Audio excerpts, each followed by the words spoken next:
आज तो छठ पूजा का त्योहार है। आज छठ पूजा है।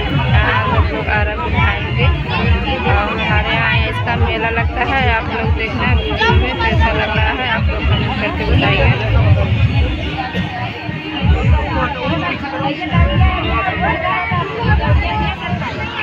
देखो क्या क्या छठ पूजा में रहता है, किसके किसके यहाँ छठ पूजा होता है, आप लोग कमेंट बॉक्स में बताएं।